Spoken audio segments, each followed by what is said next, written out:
मेरा नाम मीना है और आज मैं आप सबको अपनी कहानी सुनाने वाली हूँ। मेरे पापा मुझसे बहुत प्यार करते थे, लेकिन जब मैं छोटी थी तभी वो एक एक्सीडेंट में चल बसे। मेरी माँ ने उनके बाद दूसरी शादी कर ली।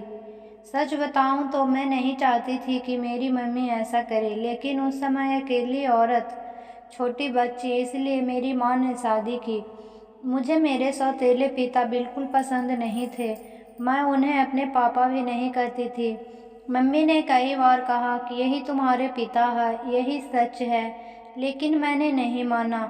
मेरे पिता तो इस दुनिया में नहीं हैं, यह तो सिर्फ मेरी माँ के पति थे, वो भी दूसरे। उनसे मेरा एक छोटा भाई भी है। वो वो एजेंसी का काम करते थे और अक्सर टूर भी किया करते थे। मेरे सौतेले पिता जब भी मुझसे बात करते या पास आते, मैं उनसे बात नहीं करती। आखिर ऐसा चलता रहा और मम्मी ने यह सब देखते हुए मुझे मौसी के यहाँ भेज दिया पढ़ने के लिए। मेरा ज़्यादातर समय वहीं निकला करता था। पढ़ाई के बाद मुझे एक लड़के अजय से प्यार हो गया था। अजय नया नया ही हमारे शहर में आया था और मौसी के घर के पास ही रहने आया था। करीब 8 महीने में ही अजय को प्यार करने लगी थी। मैंने सोच लिया था शादी उसी से करूँगी। वो उम्र में करीब मुझसे 8 साल बड़ा था, लेकिन प्यार में यह सब कहाँ देखा जाता है। मैंने मेरी माँ को बता दिया कि मैं अजय से शादी करना चाहती हूँ। मेरी माँ ने बोला ठीक है। अजय को मिलने के लिए मेरे घर बुलाया। अजय अनाथ था, उसके माता पिता और रिश्तेदार नहीं थे, इसीलिए वो खुद मेरे घर ही हमारी शादी की बात करने गया। मुझे बस मेरी माँ की हाँ चाहिए थी। पिता से मुझे कोई मतलब नहीं था, लेकिन वो भी थे। जब अजय आया, माँ को लड़का पसंद आ गया। मैं खुश थी। अजय चला गया और मम्मी भी बहुत काम से बाहर गई। जब मैं घर में अकेली थी तब मेरे सौतेले पिता मेरे पास आए और बोले, तुम उस लड़के से शादी नहीं करोगी। मैंने कहा आपसे किसने पूछा, चले जाएं यहाँ से। मैं वहाँ से जाने लगी, तब उन्हें मेरा हाथ पकड़ा और फिर कहा, तुम शादी नहीं कर सकती। इस बार उनकी आंखों में थोड़ा गुस्सा था। मैंने कहा, मेरा हाथ छोड़िए और मुझसे दूर रहिए। मैंने अपने कमरे में गई और दरवाज़ा बंद कर लिया। जब माँ आई तो मैंने कहा कि तुम्हारा पति मेरे साथ बदतमीजी कर रहा था। माँ ने कहा, चुप रहो, कुछ भी उनके बारे में मत बोलो, वो हमेशा तुम्हारा भला ही सोचते हैं। मेरी माँ की आंखें पर तो जैसे पट्टी बंधी थी। माँ ने फिर रात में मुझसे बोला कि यह लड़का अजय सही नहीं है, तू अच्छे से जान पहचान निकलवा ली ना। मुझे समझ आ गया था कि उन्होंने इसके कान भर दिए। मैंने कहा कि खोट अजय में नहीं, मेरा फैसला मेरी माँ अच्छे से जान चुकी थी, इसीलिए हमारी शादी तय हो गई। शादी की तैयारियां होने लगी। मैं खुश थी। इस दौरान मैं उनकी आंखों में अजीब से बेचैनी दिखी।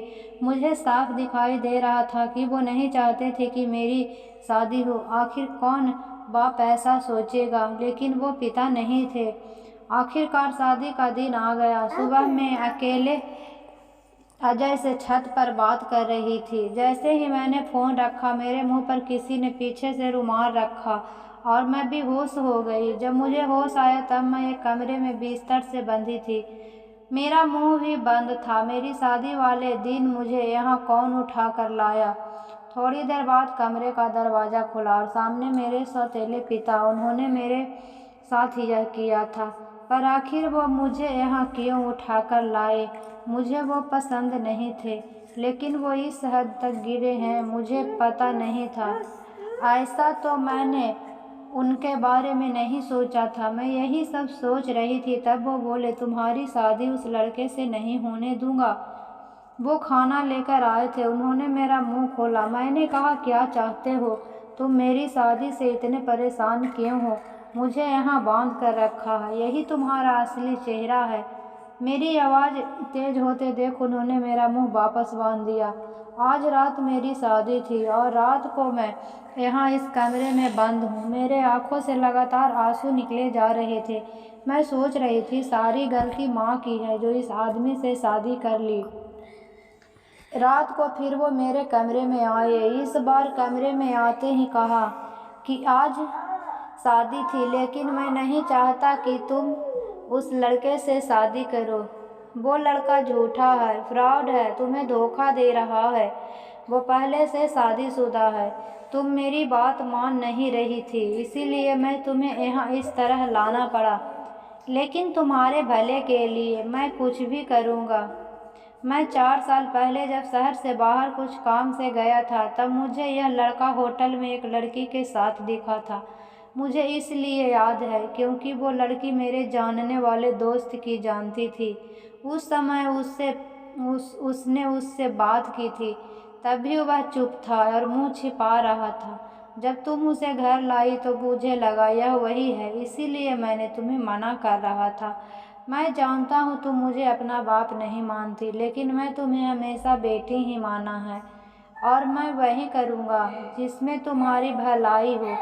फिर चाहे तुम मुझे कुछ भी समझो, कुछ भी बोलो, उस लड़के की सच्चाई तुम्हें सुबह पता चल जाएगी। और जब तक मैं तुम्हें यहाँ रखूँगा।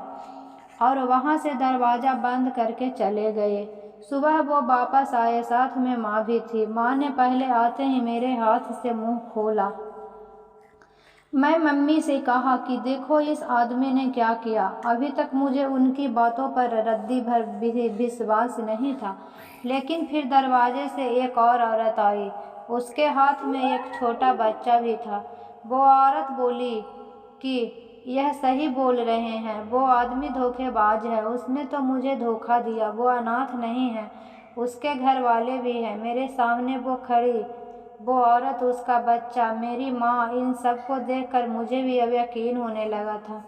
मैंने उसी समय अजय को फ़ोन लगाया, लेकिन उसका फ़ोन ऑफ था। शायद उसे भी पता चल गया था कि उसकी सच्चाई सामने आ गई। उसके खिलाफ अब जो भी कार्रवाई होगी वो पुलिस करेगी। मेरे पिता उसके बाद भी मुझसे बात नहीं कर रहे थे। वो ऐसे ही रह रहे थे जैसे पहले, जैसे कुछ हुआ ही ना हो। 6 दिन बाद ही उनका बर्थडे था। मैंने पहली बार केक बनाया और उन्हें सरप्राइज दिया।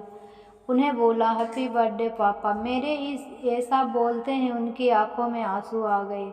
इतने सालों से दबा रखे थे शायद।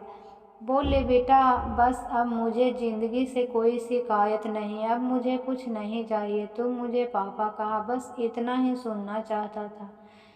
तब मुझे समझ आया कि मैं कितनी कच्ची हूँ इंसान पहचानने में। घर में मेरे सामने मुझे इतना प्यार करने वाले पिता थे, उनका मैंने कभी सम्मान नहीं किया और बाहर उस अजय की झूठी बातों में आ गई। मेरे पिता ने न सिर्फ मेरी लाइफ बचाई, बल्कि मुझे यह भी बताया कि मैं कितनी गलत थी।